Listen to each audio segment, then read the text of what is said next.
Good morning everybody.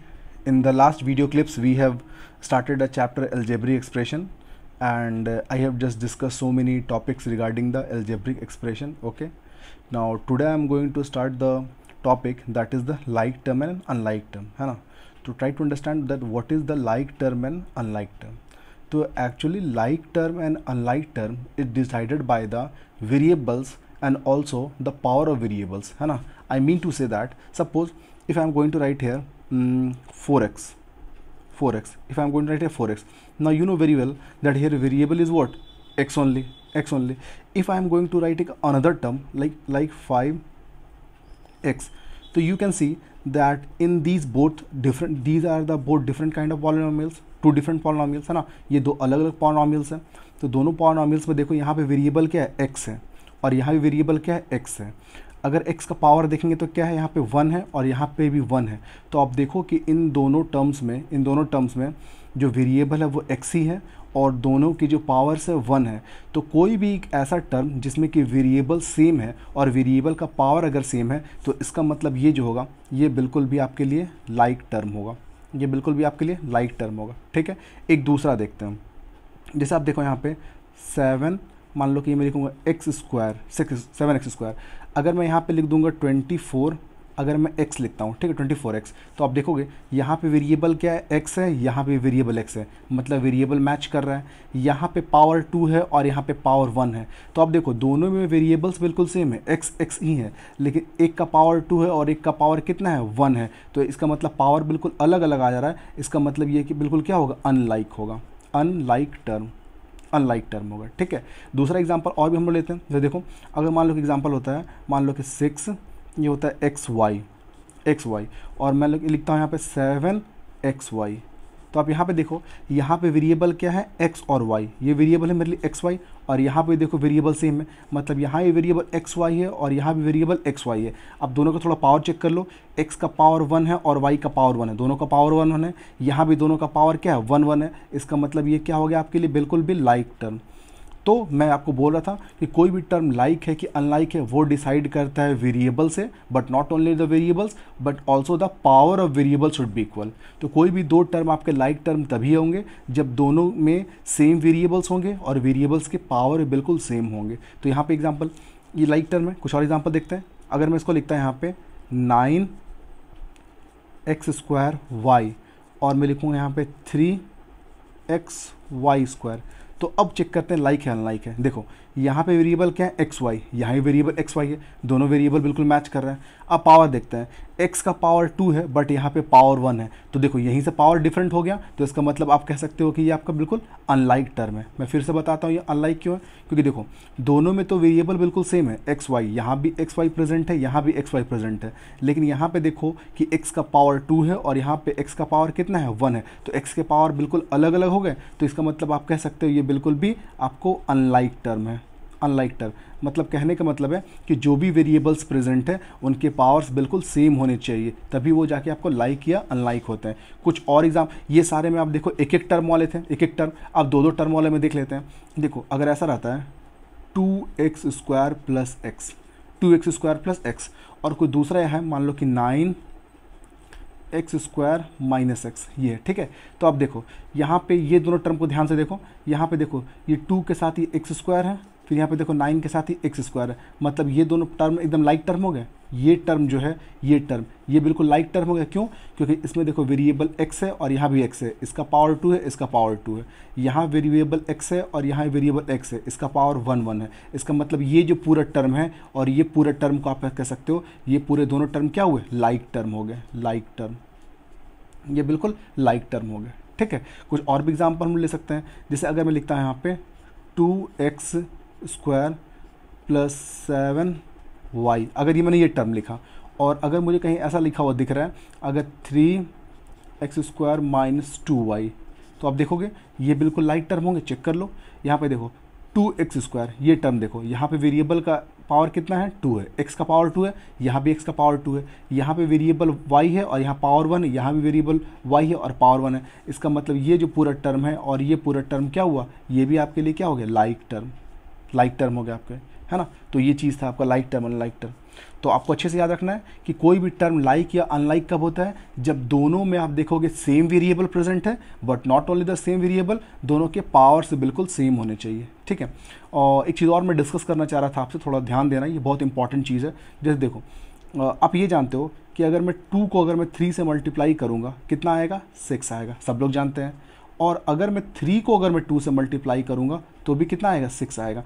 मतलब 2 को 3 से मल्टीप्लाई करो 6 आएगा, या 3 को 2 से मल्टीप्लाई करो तो भी 6 आएगा। वैसे ही अगर a को मल्टीप्लाई करेंगे b से तो वेरिएबल मैं क्या लिखूँगा, a b, है ना। या फिर अगर b को मल्टीप्लाई करूँगा a से तो मैं क्या लिखूँगा, b a। ये हम लोग लिखेंगे, ऐसे लिखते हैं मल्टीप्लाई करके। तो जब भी आप कभी भी दो वेरिएबल्स को मल्टीप्लाई करो तो हमेशा कोशिश ये करना चाहिए था कि अल्फ़ाबेट को डिक्रीजिंग ऑर्डर में लिखो। मतलब जो अल्फ़ाबेट ABCD में पहले आता है उसको आप पहले लिखो, जो बाद में आता है उसको आप बाद में लिखो। अगर आप ये हैबिट डाल दोगे लिखने के लिए ना, तो आपको बिल्कुल भी ईजी होगा फाइंड करने के लिए कि कौन टर्म लाइक है और कौन टर्म अनलाइक है ना। तो मैं यहाँ पर क्या बोल रहा हूँ, मैं थोड़ा आपको एग्जाम्पल से आपको बता दूंगा, ठीक है। तो पहले आप ये देख लो कि अगर वेरिएबल्स को मल्टीप्लाई किए a इंटू बी तो आप a भी लिखो, या अगर b इंटू ए करेंगे तो मैं BA भी लिख सकता हूँ। लेकिन दोनों में से कौन सा फॉर्मेट लिखना चाहिए, ये फॉर्मेट लिखना चाहिए। क्यों?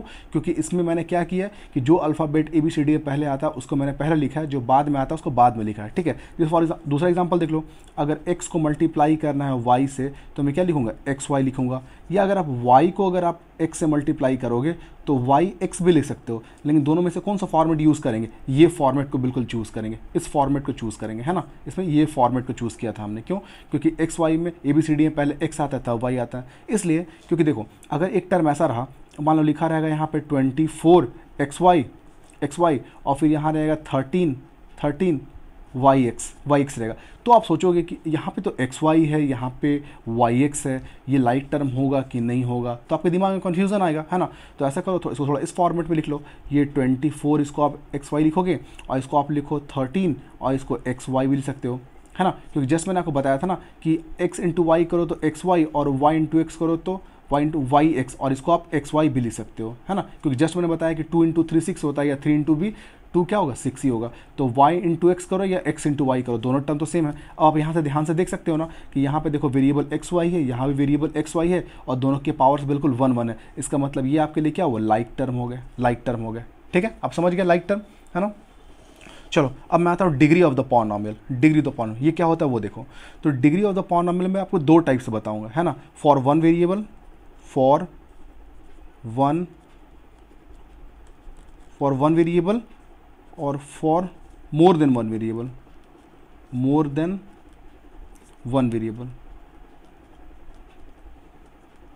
मोर देन वन वेरिएबल, ठीक है। इसका मतलब क्या होता है आप समझ जाओगे अच्छे से। फॉर वन वेरिएबल बताता हूँ, देखो जैसे यहाँ पे मैं कोई भी एक पॉलिनोमियल लिखता हूँ, 3x² - 9x³ + 2x। देखो तो आप ये आराम से देख सकते हो कि ये आपके लिए एक टाइप का पॉलिनोमियल है ना। ये ट्राइनोमियल के अकाउंटिंग में आता है, एक ट्राइनोमियल है। क्यों? क्योंकि 3 टर्म्स आते हैं, ठीक है। अब यहाँ पे वन वेरिएबल लिखाऊँ क्योंकि यहाँ पे देखो सिर्फ एक ही अननोन हर जगह, x सब x अलग है। लेकिन जब x का पावर का बात करेंगे तो यहाँ पे पावर इसका कितना है, वेरिएबल का पावर 2 है। यहाँ बात करेंगे 3 है, और यहाँ बात करेंगे कितना है, कुछ नहीं है, तो 1 ही होता है, आप जानते हैं अच्छे से। तो यहाँ पे ये सारे जो है एक ही वेरिएबल है जो कि सिर्फ x है, और सारे के जो पावर्स है मैंने लिख दिया। अब इन सारे में जो हाईएस्ट पावर है, वो हाईएस्ट पावर क्या है, 3 है। तो इसका मतलब इसका जो डिग्री होगा वो कितना हो जाएगा, 3। डिग्री क्या हो, 3। तो इसका मतलब डिग्री को कैसे आप डिफाइन कर सकते हो, degree is the highest power of the variables. मतलब कोई भी जो वेरिएबल है उसका जो हाईएस्ट पावर होगा वही उसके लिए डिग्री हो जाता है, ठीक है। कुछ और एग्जांपल लेते हैं, ठीक है। देखो जैसे मान लो मैं लिखता हूँ यहाँ पे 7x² + 13x + 19x का पावर 5, ऐसे लिख दिया मैं, ठीक है। तो यहाँ पे देखो कि यहाँ पे वेरिएबल ये x है और यहाँ भी x है, सारे का आप पावर लिख लो। तो इसका पावर कितना आ रहा है, 2, इसका पावर कितना आ रहा है, 1, इसका पावर कितना आ रहा है, 5। तो इन तीनों टर्म्स में हाईएस्ट पावर कितना आ रहा है, 5। तो इसका मतलब 5 जो होगा इस पॉलिनोमियल के लिए क्या हो जाएगा, डिग्री। तो इस पॉलिनॉमियल के 5 क्या हो गया, डिग्री हो गया। ठीक है, तो डिग्री का मतलब क्या होता है ना कि जितने भी सारे टर्म्स हैं अगर वन वेरिएबल वाले हैं तो वन वेरिएबल वाले में हम लोग क्या करते हैं कि वन वेरिएबल वाले में जो भी वेरिएबल का जो भी पावर है आप उसके जस्ट नीचे लिख दो और देखो कि सबसे हाईएस्ट जो आ रहा है तो जो सबसे हाईएस्ट होगा वही उसके लिए क्या हो जाएगा, डिग्री। ठीक है, अब मैं देखता हूँ मोर देन वन पावर। तो मोर देन वन पावर थोड़ा हम लोग देखते हैं क्या होता है। जैसे यहाँ पे सिर्फ यहाँ वेरिएबल क्या था, एक्स था, लेकिन अगर एक से ज़्यादा अगर वेरिएबल होगा तो हम लोग क्या करेंगे। ठीक है, जैसे एक सबसे सिंपल एग्जांपल से स्टार्ट करता हूँ, 2xy प्लस 3x²y। देखो यहाँ पे कितने सारे टर्म है, 2 टर्म है, वो कोई भी देख के बता सकता है। ये मैंने बहुत बार बताया था कि टर्म्स हमेशा सेपरेट होते हैं प्लस या माइनस से। तो एक टर्म ये हो गया और एक टर्म ये हो गया, 2 टर्म्स हो गए। ठीक है, अब यहाँ पर देखो 2 वेरिएबल्स है, तो कभी भी अगर एक से ज़्यादा वेरिएबल्स आता है ना तो उस टर्म में जो वेरिएबल्स है उसके पावर को ऐड कर लेते हैं। देखो जैसे यहाँ पे पावर क्या है, कुछ नहीं है तो 1 है, यहाँ पे कितना है 1 है, तो अगर इन दोनों को ऐड करोगे 1 1 तो ये कितना आ जाएगा 2। तो इसका मतलब ये जो टर्म है इसका पावर कितना आ गया 2। वैसे अगर मुझे इसका चेक करना है तो इसका देखो, इसका पावर 2 है एक्स का, इसका कितना है 1 है, ऐड करेंगे 2 और 1 कितना हो गया 3। तो इन दोनों टर्म्स में से देखोगे दोनों का जो पावर से ऐड करने के बाद इसका 2 आया है और इसका 3 आया है, तो दोनों में से हाईएस्ट कौन है 3। इसका मतलब इसका डिग्री क्या हो जाएगा, 3। बहुत ईजी था, है ना। कुछ और एग्जाम्पल दे लेता हूँ। ठीक है, जैसे देखो अगर यहाँ पे 7x² plus 3xy plus 4x²y², आराम से आप देख के बता सकते हो कितने टर्म है, 1 2 3 टर्म है।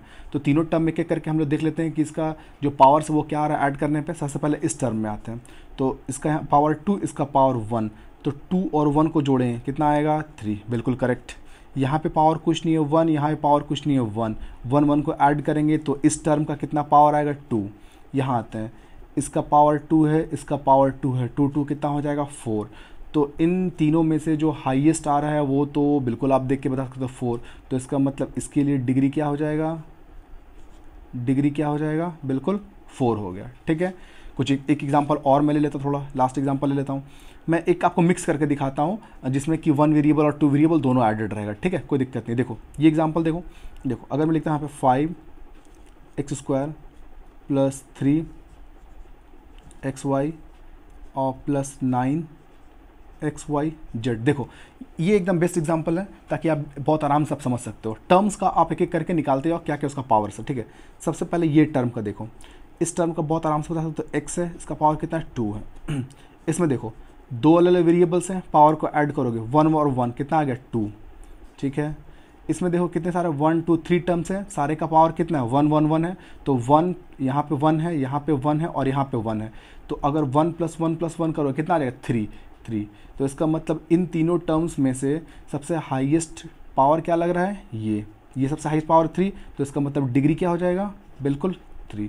तो ये जो पार्ट था आज मैंने आपको बताया लाइक टर्म और अनलाइक टर्म और डिग्री ऑफ द पॉलिनॉमियल्स। ठीक है, I hope you have understood. Thank you very much.